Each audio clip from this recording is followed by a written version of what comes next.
بسم اللہ الرحمن الرحیم۔ میں ہارون رشید ہوں۔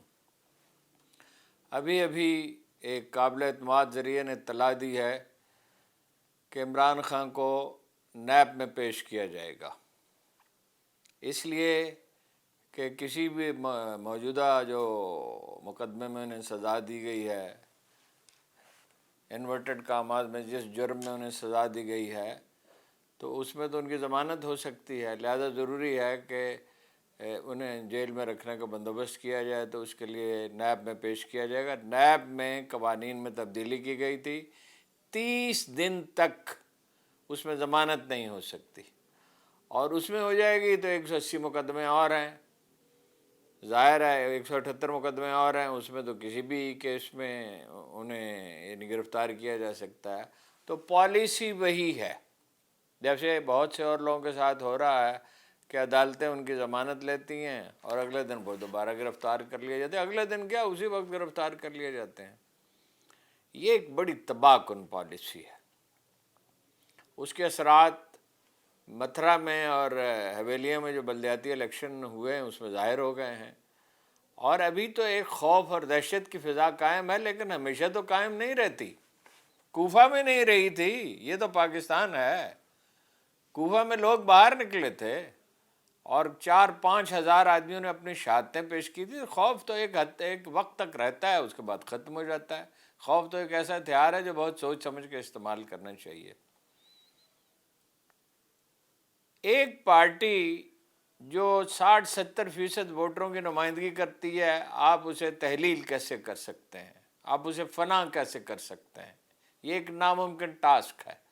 اگر عمران خان اپنی اتنی مقبولیت کے باوجود اور اتنی ڈٹرمنیشن کے باوجود اور اسٹیبلشمنٹ کی بظاہر حمایت کے باوجود آپ ان پارٹیوں کو ختم نہیں کر سکے جن کے سربراہوں پر کرپشن کے سنگین الزامات ہیں، اور جن میں سے بعض نے شہداء کی زمینیں الاٹ کرائی ہیں، اور جو اپنے کھربوں روپے کے کوئی حساب نہیں دے سکتے، تو آپ اس پارٹی کو کیسے ختم کر سکتے ہیں جس کی 60-70% حمایت ہے کراچی میں، پنجاب میں، پختونخوا میں؟ تو یہ ایک بڑی تباہ کن پالیسی ہے، اس کے نتائج اچھے نہیں ہوں گے۔ صرف ایک ہی صورت ہے، ماضی کو بھلا دیا جائے اور مفاہمت کی جائے۔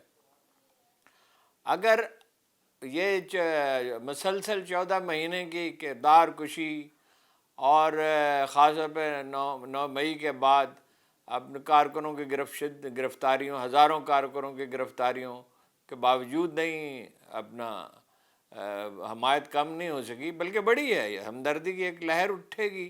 بھٹو کو 79 میں پھانسی دی گئی تھی، تو 2008 میں ان کی صاحبزادی جو ہیں وہ اقتدار میں آ سکتی تھی، انہیں قتل کر دیا گیا، تو ان کی جگہ زرداری صاحب آ گئے۔ تو یہ 71 میں شیخ مجیب الرحمان کو اقتدار نہیں دیا گیا تھا، تو 52 سال گزر چکے ہیں، ان کی صاحبزادی اقتدار میں ہیں۔ یہ کوئی اچھی پالیسی نہیں۔ میں یہ نہیں کہتا کہ سارا قصور اسٹیبلشمنٹ کا ہے یا مخالفین کا ہے۔ پی ٹی آئی کو بھی اپنے رویے میں لچک پیدا کرنی چاہیے۔ پی ٹی آئی کا رویہ بھی یہی ہے کہ مخالفین کو فنا کر دیا جائے اور ان کا وجود مٹا دیا۔ کوئی کسی کا وجود نہیں مٹا سکتا، یہ اختیار صرف پروردگار عالم کا ہے کہ اگر وہ چاہے تو کسی کو فنا کر دے۔ اگر اس نے کسی کو مہلت دی، حتیٰ کہ ایک جانور کو بھی مہلت دی ہے، تو آپ اس کی مہلت ختم نہیں کر سکتے۔ اس پالیسی پہ نظر ثانی کرنا ہوگی اور مفاہمت کی کوئی نہ کوئی صورت نکالنی ہوگی۔ اگر آپ ملک کے موسٹ پاپولر لیڈر کو، اس کی غلطیاں اپنی جگہ، اس کی خامیاں اپنی جگہ، اور 9 مئی کے واقعات میں اس کے کارکنوں کا ملوث ہونا اپنی جگہ، مگر جو ملوث ہیں انہیں سزا دی جائے نا جی۔ عدالتی نظام آپ ٹھیک کرنے کے لیے تیار نہیں ہیں، عدالت کی آپ مانتے نہیں ہیں، پولیس آپ ٹھیک کرنے کے لیے تیار نہیں۔ پولیس کی حالت یہ ہو گئی ہے کہ میجر طاہر صادق صاحب کے اٹک والے گھر میں بھی گھس گئی اور وہ سامان تباہ کیا، اور وہاں بھی کیا، اپنا لاہور میں بھی کیا، اور بہت سے اور سینکڑوں واقعات ہیں اس کے۔ ملک انصاف پہ چل سکتے ہیں، ہر شخص جانتا ہے، جبر سے نہیں چل سکتے۔ جس نے جبر کیا ہے، جہاں کہیں کیا ہے کبھی، اس کا انجام اچھا نہیں ہوتا۔ وہ میں کسی پرٹیکولر ادارے کی طرف اور کسی پارٹی کی طرف، گروہ کی طرف اشارہ نہیں کر رہا۔ بہرحال یہ پالیسی بالکل غلط ہے، اور آپ دیکھ لیں گے کہ الیکشن نہیں ہو سکیں گے اس صورتحال میں. ہوئے تو ان میں دھاندلی ہوگی بڑے پیمانے پہ، اور دھاندلی ہوئی تو تحریک اٹھے گی، بے یقینی رہے گی، اور بے یقینی میں نہ امن قائم ہو سکتا ہے، نہ معیشت فروغ پا سکتی ہے، اور سب کچھ دھرے کا دھرا رہ جائے گا. ہمارا کام یہ ہے کہ ہم ٹھیک مشورہ دیں، اور مشورہ جو ہے وہ ناگوار گزرتا ہے. پی ٹی آئی وائی کے دوستوں کو بھی بڑا ناگوار گزرتا ہے.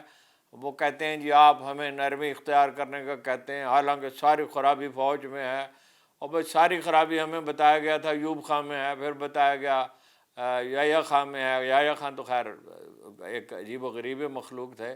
پھر بتایا گیا بھٹو میں ہے، پھر بتایا گیا ضیاء الحق میں ہے، پھر بتایا گیا بے نظیر میں ہے، پھر بتایا گیا نواز شریف میں. معاشرے کی پورے معاشرے کی اخلاقی حالت اچھی نہیں ہے. ایک ہیجان ہے، اور ہیجان میں عقل غارت ہو جاتی ہے.